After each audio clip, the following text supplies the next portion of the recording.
Hello everyone, how are you all? In this video, I'm diving deep into how Wi-Fi networks are hacked and more importantly, how you can protect yourself from being the next target. This video is for educational purpose only, so we are not here to break the law. We are here to break down the risk and show you how to fight back, right? So we will start it.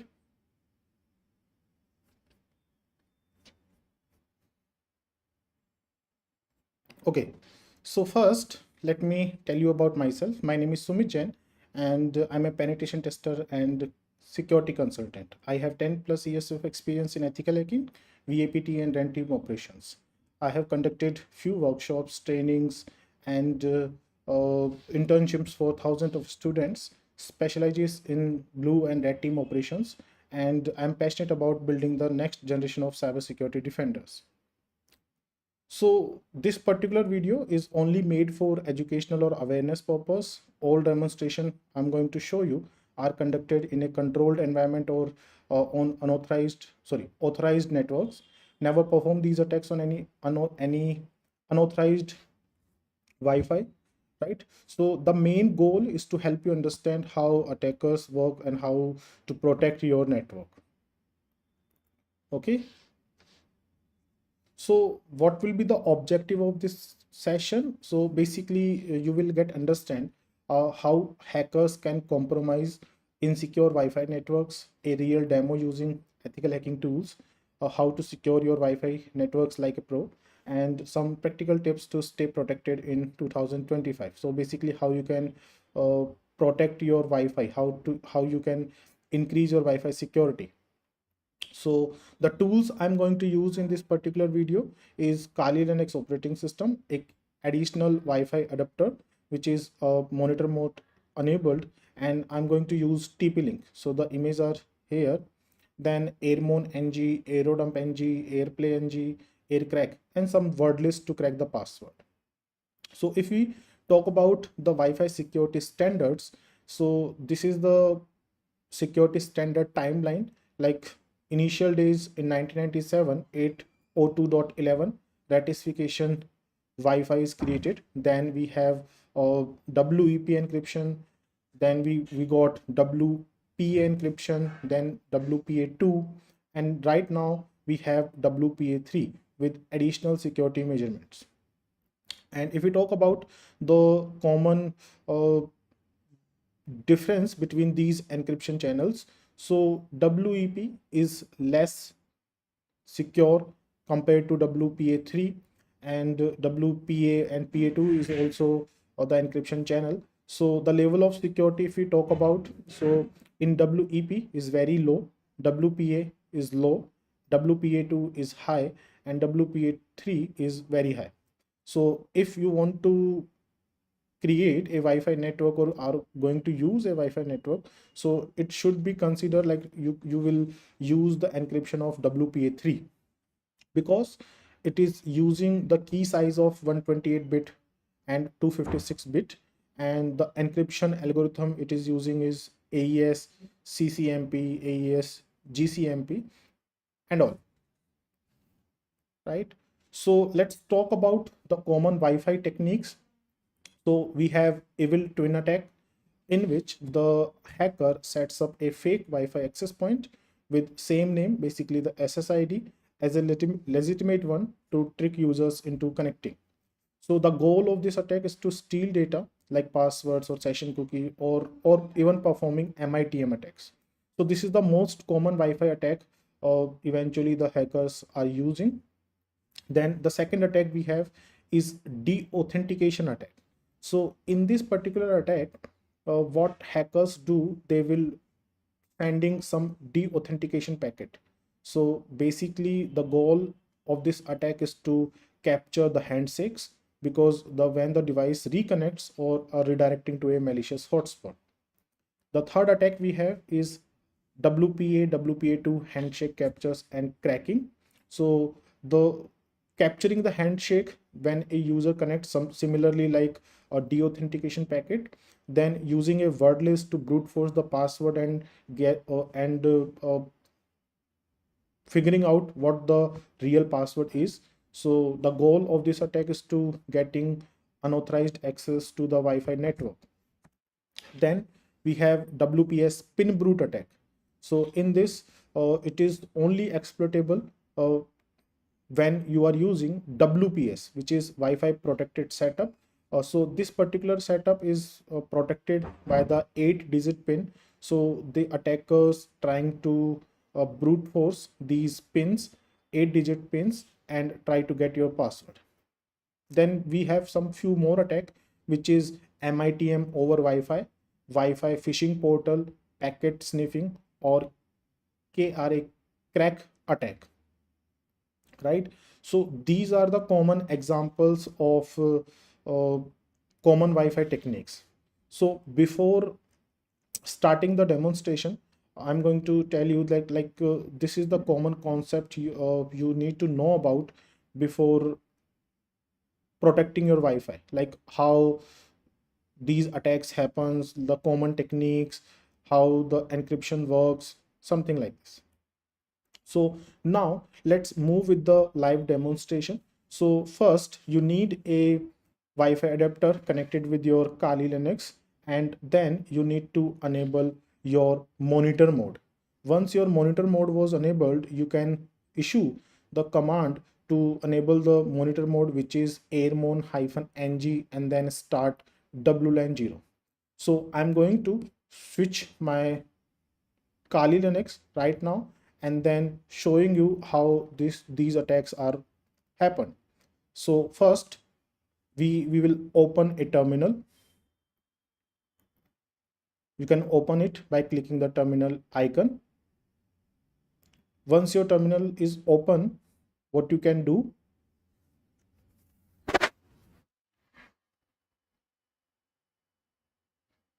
you can check uh, if your adapter is connected with your operating system. So you can issue a command iwconfig, and then I'm going to redirecting myself into the directory for practice. And here you can change your local user to the root user. So when you run the airmon, it will be executed with the permission root. And now I'm again checking with iwconfig if my wireless adapter is connected with the system or not. And when you find out like the Wi-Fi adapter is connected to the system, what you can do, you can run the command I showed you earlier, which is airmon start WLAN 0, because right now your interface is WLAN 0. So we will starting it airmon-ng, then start and WLAN 0. What this command will do, using this command you can start the WLAN monitor mode. As you see here, the iwconfig result, you see like ESSID is off or any, right? So we have to enable the monitor mode. And why we need to enable the monitor mode is like some of the sometimes the packets are blocked or Wi-Fi packet capturing is blocked, so we have to enable the monitor mode.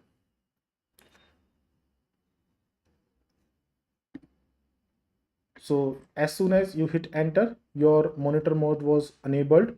As you see in the command lines output, monitor mode is enabled. Okay, so now what you have to do, you have to kill the process. So for killing the process, we need another command, which is airmon-ng space check space kill. So what's this kill process? So killing process that might interfere with the monitor mode or wireless packet capture. So if some processes are already opened in your system, the command will kill it. And if the processes are already open and if you're trying to capture the packets, you will get some error. So it's better to run the command to check if any processes are live or not. Okay, so let me tell you how you will run this command. So our monitor mode was enabled, and now we have to check, or we have to run the killing process, which is airmon hyphen ng, then check space kill. Okay, so no processes was running, so we do not have to worry, but just for rechecking purpose or revalidation type of purpose, we run the command. Now, after that, what you have to do, you have to scan for networks. So for that, we are going to use arrow dump. So using arrow dump command, we will running our interface name, which is WLAN 0. And when you run this command, it will scan all your networks, like whatever networks you are that is available right now, you will get it. So let's run this command again. So arrow dump hyphen ng space WLAN 0.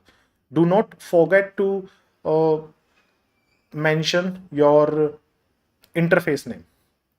As soon as you enter the command will capture available networks.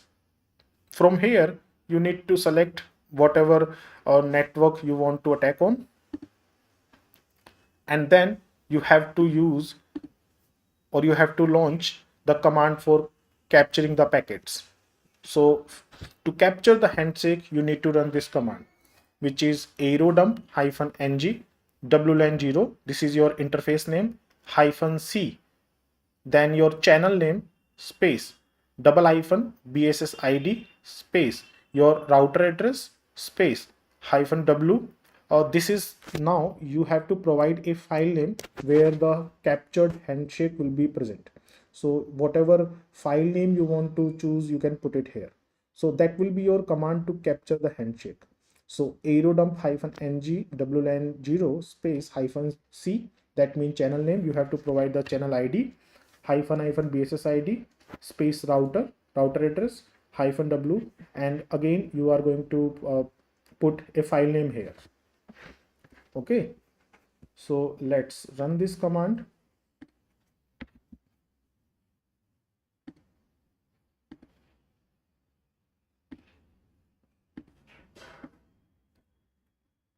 So I'm using the tag on this. So typing arrow dump hyphen ng space WLAN 0 hyphen c, then selecting the channel, which is 1. Let me recheck that. Yes, the channel name is 1. You can check it.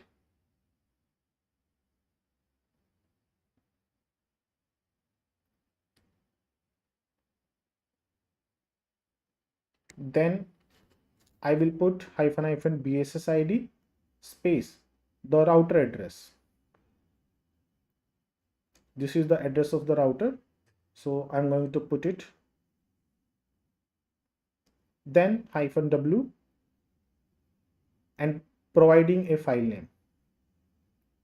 So I'm providing the file name as pass hash. Now, when you run this command, the capturing handshake will be available, and you have to open a new terminal to launch the deauthentication packet. So to launch the authentication packet, you have to run another command in another terminal. So we have to deauthenticate the users. So for that, you will run this command, which is AI replay hyphen ng hyphen deauth and then 10 hyphen a, and again your BSS ID address and space your interface address. So using this command, your uh, users will be deauthenticate. Basically, this command will issue deauthentication packets. So when users is deauthenticated and the user wants to connect again, our previous command will capture the handshake, and the handshake will be stored in a file. Okay, so you have to run this command in another terminal. So let's run it.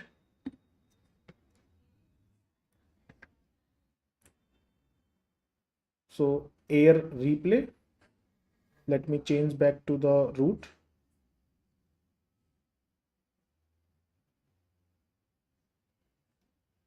air replay -ng space -dauth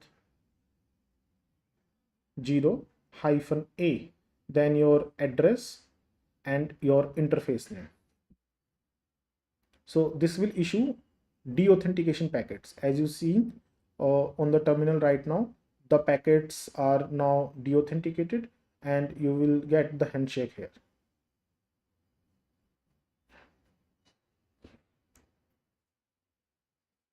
So once the file was captured, now you have to crack this handshake, and for that we need a word list and a another tool. So the name of the tool is aircrack. So aircrack is going to use, or aircrack will crack the file that you captured using a word list. So you have to provide a word list. So in your system there are many default word lists are available. So for Wi-Fi attacks you can use the roku.txt, which is available under /user/share/word lists, right? So this will be the command to crack the password, aircrack -ng, then your captured handshake file name space -w space your word list name. Okay, let's run it.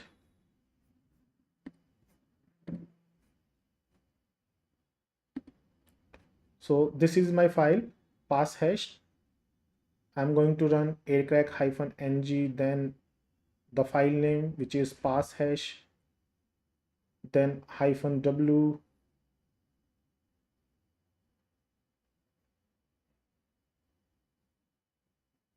and a word list. So for this attack, I'm going to use a specific word list, which is I created using custom word lists. So this is the word list I'm going to use. So I'm providing the path in the -w and hitting the enter. As soon as you provide or enter the command, according to your word list, your captured handshake will be cracked. If your word list is properly accurate, you will get the password like I got. So that's how the attackers are going to crack the unprotected Wi-Fi's. So the question is how to protect Wi-Fi networks. So I'm going to provide some basic checklists. So according to me, use some strong passwords or unique passwords, disable WPS encryption, use WPA3 encryption, update your router firmware, hide SSID name. Also, you can enable MAC filtering or IP filtration, and you can also monitor connected devices through your router. Because if you find any malicious devices was connected with your router, you can easily remove it. So that will be for today. Thank you. Follow the channel, check me out on LinkedIn, and thank you once again for joining this session.